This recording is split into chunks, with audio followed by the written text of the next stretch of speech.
ಚಿನ್ನಯ್ಯ ಬುರುಡೆ ಕೇಸ್ನಲ್ಲಿ ಅರೆಸ್ಟ್ ಆಗ್ತಾನ? ಈಗ SIT ಅವರು ತನಿಖೆಗಂತೇಳಿ ಚಿನ್ನಯ್ಯನ ಕರೆಸ್ಕೊಂಡಿದ್ದಾರೆ, ವಶಪಡಿಸ್ಕೊಂಡಿದ್ದಾರೆ, ತನಿಖೆ ನಡೀತಾ ಇದೆ. ಈಗ ವಾಟ್ ನೆಕ್ಸ್ಟ್? ಬುರುಡೆ ಕೇಸ್ನಲ್ಲಿ ಚಿನ್ನಯ್ಯ ಅರೆಸ್ಟ್, ಮುಂದೇನಾಗುತ್ತೆ?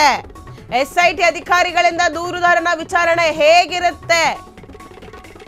ಸದ್ಯ SIT ಇಂದ ಆತನ ಆರೋಪಗಳ ಬಗ್ಗೆ ತನಿಖೆಗಳಾಗ್ತಾ ಇದೆ. ನೂರಾರು ಶವ ಹೂತಿ ಹಾಕಿದ್ದೀನೆಂಬ ದೂರು ಕೊಟ್ಟು ಒಂದು ಕಟ್ಟುಕತೆ ಕಟ್ಟಿದ್ನ, ಸುಳ್ಳು ಹೇಳಿದ ಸಾಕ್ಷಿ ದೂರುದಾರನ ವಿಚಾರಣೆ ನಡೆಯಲಿದೆ. ಧರ್ಮಸ್ಥಳ ಕ್ಷೇತ್ರಕ್ಕೆ ಅಪಪ್ರಚಾರ ಮಾಡುವ ಷಡ್ಯಂತ್ರದ ಬಗ್ಗೆ ತನಿಖೆಯಾಗ್ತಾ ಇದೆ. ಈಗ ಚಿನ್ನಯ್ಯ ನೀಡುವ ಹೇಳಿಕೆ ತೋರಿಸುವ ಸಾಕ್ಷಿಗಳ ಅಡಿಯಲ್ಲಿ ತನಿಖೆ ಆಗ್ತಾ ಇದೆ. ಪಾತ್ರಧಾರಿಗಳ ಬೆನ್ನೆಲೆ ಸೂತ್ರಧಾರಿಗಳು ಯಾರು ಎಂಬ ತನಿಖೆ. ಈಗ ಸೂತ್ರಧಾರಿಗಳನ್ನು ಪತ್ತೆ ಹಚ್ಚಿ ಅವರನ್ನ ಬಂಧಿಸಲಾಗ್ತದೆ. ಸುಜಾತಾ ಭಟ್ ಮತ್ತು ಚಿನ್ನಯ್ಯ ಹಿಂದಿರೋದು ಒಂದೇ ಗ್ಯಾಂಗ. ಬುರುಡೆ ಕೇಸ್ನಲ್ಲಿ ಚಿನ್ನಯ್ಯ ಅರೆಸ್ಟ್ ಆಗ್ತಾರೆ, ಮುಂದೇನಾಗುತ್ತೆ?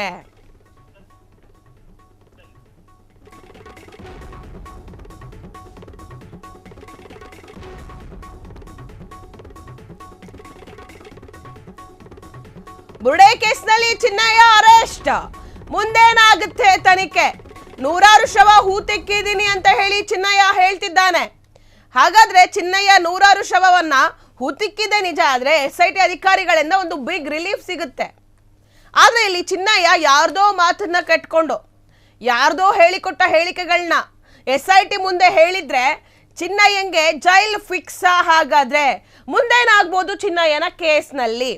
ಅಧಿಕಾರಿಗಳಿಂದ ದೂರುದಾರನ ವಿಚಾರಣೆ ಹೇಗಿರುತ್ತೆ? ಯಾವ ರೀತಿಯಾಗಿ ಚಿನ್ನಯ್ಯನ ವಿಚಾರಣೆ ಮಾಡ್ತಾರೆ? ಸದ್ಯ SIT ಇಂದ ಆತನ ಆರೋಪಗಳ ಬಗ್ಗೆ ತನಿಖೆ ಆಗ್ತಿದೆ. ಆತ ಏನೇನು ಆರೋಪ ಮಾಡಿದ್ದ? ನಾನು ನೂರಾರು ಶವಗಳನ್ನ ಹೂತಿಕ್ಕಿದ್ದೀನಿ, ನನ್ನ ಕೈಯಲ್ಲಿ ಮಾಡಬಾರ್ದ ಕೆಲಸವನ್ನ ಮಾಡಿಸಿದ್ದಾರೆ, ನನಗೆ ಚಿಕ್ಕ ಮಕ್ಕಳು ಅವ್ರ ಮೇಲೆ ಅತ್ಯಾಚಾರ ಮಾಡಿ ಅವರನ್ನ ಹೂತಾಕು ಅಂತ ಹೇಳಿದಾಗ ನನಗೆ ಮನಸ್ಸು ಕದಡ್ತಿತ್ತು, ನನಗೆ ಮನಸ್ಸಿಗೆ ನೋವಾಗ್ತಿತ್ತು. ಪಾಪ ಮಕ್ಕಳು, ಎಷ್ಟೋ ಜನ ಹೆಣ್ಣು ಮಕ್ಕಳನ್ನ ನಾನು ಊತಾಕಿದ್ದೀನಿ. ಮತ್ತೆ ಗಂಡಸ್ರದ್ದು ಅಸ್ಥಿ ಪಂಜರಗಳು ಸಿಕ್ತಾಗ ಇಲ್ಲ ಅಲ್ಲಿ ಹೆಂಗಸ್ರದ್ದೇ ಇರಬೇಕು, ಅದು ಹೆಂಗಸ್ರೇ ಅಂತ ಹೇಳಿ ಚಿನ್ನಯ್ಯ ಆರೋಪವನ್ನ ಮಾಡಿದ್ದ. SIT ಅಧಿಕಾರಿಗಳ ತನಿಖೆನೂ ಕೂಡ ಶಂಕಿಸಿದ್ದ. SIT ಅಧಿಕಾರಿಗಳೇ ಸರಿಯಾಗಿ ತನಿಖೆ ಮಾಡ್ತಿಲ್ಲ, ನನ್ನ ನಂಬ್ತಾ ಇಲ್ಲ SIT ಅಧಿಕಾರಿಗಳು, ಅವರೇ ಕರೆಕ್ಟಾಗಿ ನಾನು ಹೇಳಿ ಜಾಗದಲ್ಲಿ ಗುಂಡಿ ತೋಡ್ತಿಲ್ಲ ಅಂತ ಹೇಳಿ ಅಧಿಕಾರಿಗಳ ಮೇಲೆ ಆರೋಪವನ್ನ ಮಾಡಿದ್ದ ಚಿನ್ನಯ್ಯ. ಈಗ ಅವನ ಆರೋಪಗಳ ಮೇಲೆ ತನಿಖೆ ಆಗ್ತಾ ಇದೆ. ಹಾಗಾದ್ರೆ SIT ಅಧಿಕಾರಿಗಳು ಚಿನ್ನಯ್ಯಂಗೆ ಸಪೋರ್ಟ್ ಮಾಡಲಿಲ್ವಾ?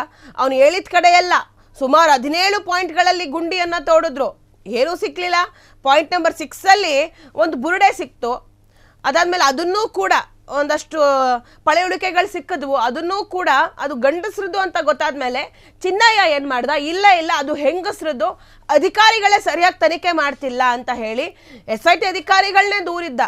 ನೂರಾರು ಶವ ಹೂತ್ ಹಾಕಿದೆನೆಂಬ ದೂರು ಒಂದು ಕಟ್ಟು ಕತೆನ. ಹಾಗಾದ್ರೆ ಚಿನ್ನಯ್ಯ ಸುಳ್ಳು ಹೇಳದ್ನ, ಸುಳ್ಳು ಸಾಕ್ಷಿ ಕೊಟ್ನ, ದೂರುದಾರನ ವಿಚಾರಣೆ ಆಗತ್ತೆ. ಈಗ ತುಂಬಾ ಗಂಭೀರವಾದಂತ ಸುದ್ದಿ ಇದು, ಗಂಭೀರವಾದಂತ ಪರಿಸ್ಥಿತಿಯಲ್ಲಿ ಈಗ ಚಿನ್ನಯ್ಯ ಸಿಗಾಕೊಂಡಿರುವಂತದ್ದು. ಅತ್ತ ಕಡೆನೂ ಇಲ್ಲ, ಎತ್ತ ಕಡೆನೂ ಇಲ್ಲ. ಈಗ SIT ಮುಂದೆಗಡೆ ಅಷ್ಟೇ ಚಿನ್ನಯ್ಯ, ಆ ಕಡೆನೂ ದಾರಿ ಇಲ್ಲ, ಈ ಕಡೆನೂ ದಾರಿ ಇಲ್ಲ, ಕರ್ಕೊಂಬಂದವರು ಇಲ್ಲ, ಹೇಳಿಕೊಟ್ಟವರು ಇಲ್ಲ. ಚಿನ್ನಯ್ಯ ಈಗ ಒಬ್ಬಂಟಿ ಆಗೋಗ್ಬಿಟ್ಟಿದ್ದಾನೆ. ಇನ್ನು ಧರ್ಮಸ್ಥಳ ಕ್ಷೇತ್ರಕ್ಕೆ ಅಪಪ್ರಚಾರ ಮಾಡುವ ಒಂದು ಷಡ್ಯಂತ್ರದ ಬಗ್ಗೆ ತನಿಖೆ ಕೂಡ ಆಗ್ತಾ ಇದೆ. ಧರ್ಮಸ್ಥಳದ ಬಗ್ಗೆ ಒಂದು ಅಪಪ್ರಚಾರವನ್ನ ಮಾಡೋದಕ್ಕೆ ಈತನನ್ನ ಕರೆತಂದ್ರ, ದುಡ್ಡು ಕೊಟ್ಟಿದ್ರ ಇವನಿಗೆ, ದುಡ್ಡು ಕೊಟ್ಟು ಇವನ ಹತ್ರ ಸಾಕ್ಷಿ ಹೇಳಿಸಿದ್ರ, ದುಡ್ಡು ತಗೊಂಡು ಇವನು ಧರ್ಮಸ್ಥಳದ ವಿರುದ್ಧ ಅಪಪ್ರಚಾರ ಮಾಡೋದಕ್ಕೆ ಆ ಷಡ್ಯಂತ್ರದಲ್ಲಿ ಇವನು ಭಾಗಿಯಾಗಿದ್ನಾ ಅಂತ ಹೇಳಿ ತನಿಖೆ ಮಾಡ್ತಾರೆ ಈಗ SIT ಅಧಿಕಾರಿಗಳು. ಚಿನ್ನಯ್ಯ ನೀಡುವ ಹೇಳಿಕೆಗಳು ಹಾಗೂ ತೋರಿಸಿರುವ ಸಾಕ್ಷಿ ಅಡಿಯಲ್ಲಿ ಈಗ ತನಿಖೆ ಆಗುತ್ತೆ. ಏನ್ ಚಿನ್ನಯ್ಯ ಒಂದು ಹೇಳಿಕೆಯನ್ನ ಕೊಟ್ಟಿದ್ದ, ನೀವು ನೋಡ್ಬೋದು. ಚಿನ್ನಯ್ಯನ ಸ್ಟಾರ್ಟಿಂಗ್ ಎಂಟ್ರಿ ಬುರುಡೆ ಇಟ್ಕೊಂಡು ಸ್ಕೆಲಿಟನ್ ಮ್ಯಾನ್ ತರ ಎಂಟ್ರಿ ಕೊಟ್ಟಿದ್ದ. ಹೇಗೆ ನ್ಯಾಯವನ್ನ ಹೊರಗೆ ತರ್ತೀನಿ, ನಾನು ನ್ಯಾಯವನ್ನ ಎಲ್ರಿಗೂ ನ್ಯಾಯ ಕೊಡಿಸ್ತೀನಿ ಅಂತ ಹೇಳಿ ಒಂದಷ್ಟು ಜನ ಬಾಡಿಗಾರ್ಡ್ಸು, ಈ ಕಡೆ ಲಾಯರ್ಗಳು, ಅವರ ನಡುವೆ ಚಿನ್ನಯ್ಯ ಒಬ್ಬ ಹೀರೋ ತರ ಎಂಟ್ರಿ ಕೊಟ್ಟಿದ್ದ. ಏನದು ಎಂಟ್ರಿ ಅಂತೀರಾ? ಆ ಎಂಟ್ರಿ ಬಗ್ಗೆನೂ ಕೂಡ ಈಗ ತನಿಖೆ ಆಗುತ್ತೆ. ಅವನು ತೋರಿಸಿರುವಂತ ಸ್ಕೆಲಿಟನ್ ಏನಿದೆ, ಬುರುಡೆ ಏನಿದೆ, ಆ ಬುರುಡೆನೂ ಒಂದು ಸಾಕ್ಷಿನೇ ಅಲ್ವಾ? ಅದ್ರ ಬಗ್ಗೆನೂ ತನಿಖೆ ಮಾಡ್ತಾರೆ. ಎಲ್ಲಿಂದ ತಂದ, ಹೇಗೆ ತಂದ, ಯಾರು ಕೊಟ್ಟರು ಅದಕ್ಕೆ, ಅದರ ಅಡಿಯಲ್ಲಿ ಅವನು ತೋರಿಸಿದಂಥ ಸಾಕ್ಷಿಗಳು ಅಂದರೆ ಏನು ಗುಂಡಿಗಳು ಆ ಗುಂಡಿಗಳ ಮೇಲೂ ಈಗ ತನಿಖೆ ಆಗುತ್ತೆ. ಇಲ್ಲಿಲ್ಲೇ ಅಂತ ಹೇಳಿ ಗುಂಡಿಗಳನ್ನ ಮಾರ್ಕ್ ಮಾಡ್ದ ಅಂದ್ರೆ ಮನಸೋ ಇಚ್ಛೆ ಮಾರ್ಕ್ ಮಾಡೋದನ್ನ ಆ ಗುಂಡಿಗಳನ್ನ, ಅಥವಾ ಆ ಗುಂಡಿಗಳೇ ಅಂತ ಹೇಳಿ ಯಾರಾದ್ರೂ ಹೇಳ್ಕೊಟ್ಟಿದ್ರ, ಇದೂ ಕೂಡ ತನಿಖೆ ಆಗುತ್ತೆ. ಏನು ಅಧಿಕಾರಿಗಳಿಗೆ ಇಲ್ಲೊಂದು ಗುಂಡಿ, ಅಲ್ಲೊಂದು ಗುಂಡಿ, ಅಲ್ಲೊಂದು ಗುಂಡಿ, ಬಾಹುಬಲಿ ಬೆಟ್ಟದಲ್ಲಿ ಒಂದು ಗುಂಡಿ, ಬಾಹುಬಲಿ ಅಕ್ಕಪಕ್ಕದಲ್ಲಿ ಒಂದು ಗುಂಡಿ, ಅದಾದ್ಮೇಲೆ ಏನು ಧರ್ಮಸ್ಥಳ ಪೊಲೀಸ್ ಸ್ಟೇಷನ್ ರಾಜಬೀದಿ ಏನಿದೆ ಅಲ್ಲೂ ಊತಿದ್ದೀನಿ ನಾನು, ಅಲ್ಲೂ ಗುಂಡಿ ತೋಡಿ ಅಂತ ಹೇಳಿ ಚಿನ್ನಯ್ಯ ಹೇಳಿದ್ದ. ಈ ಹೇಳಿಕೆಗಳ ಮೇಲೂ ಈಗ ತನಿಖೆ ಆಗತ್ತೆ. ಏನು ಧರ್ಮಸ್ಥಳ ಗುಂಡಿಗಳನ್ನ, ಧರ್ಮಸ್ಥಳದ ರಾಜಮಾರ್ಗ ಅಗಿಬೇಕು, ಪೊಲೀಸ್ ಸ್ಟೇಷನ್ ಅಗಿಬೇಕು, ಸ್ನಾನಘಟ್ಟದ ಪಾರ್ಕಿಂಗ್ ಲಾಟ್ನ ಅಗಿಬೇಕು ಅಂತ ಹೇಳಿ ಚಿನ್ನಯ್ಯ ಹೇಳಿದ್ದ. ಬಟ್ ಪೊಲೀಸರು ಅಗಿಲಿಲ್ಲ. ಏನು ಸರ್ಕಾರನೂ ಕೂಡ ಅದಕ್ಕೆ ತಡೆಯನ್ನ ತಗೊಬಂತು. ಈಗ ತಡೆ ತಗೊಂಬಂದಿದ್ದಕ್ಕೆ ಸರಿ ಹೋಯ್ತು.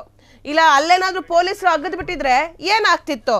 ಈ ಷಡ್ಯಂತ್ರದ ಗ್ಯಾಂಗಲ್ಲಿ ಏನು ಮಾಸ್ಕ್ ಮ್ಯಾನ್ ಚಿನ್ನಯ್ಯ ಸೇರ್ಕೊಂಡಿದ್ನಾ, ಬುರ್ಡೆ ಮ್ಯಾನ್ ಸೇರ್ಕೊಂಡಿದ್ದೆ ಅಂತೇಳಿ ತನಿಖೆ ಆಗುತ್ತೆ. ಇನ್ನು ಕ್ಷಣ ಕ್ಷಣದ ಸುದ್ದಿಗಳಿಗಾಗಿ ಫ್ರೀಡಂ ಟಿವಿ ಸಬ್ಸ್ಕ್ರೈಬ್ ಮಾಡಿ, ಲೈಕ್ ಮಾಡಿ ಹಾಗೂ ಫಾಲೋ ಮಾಡಿ.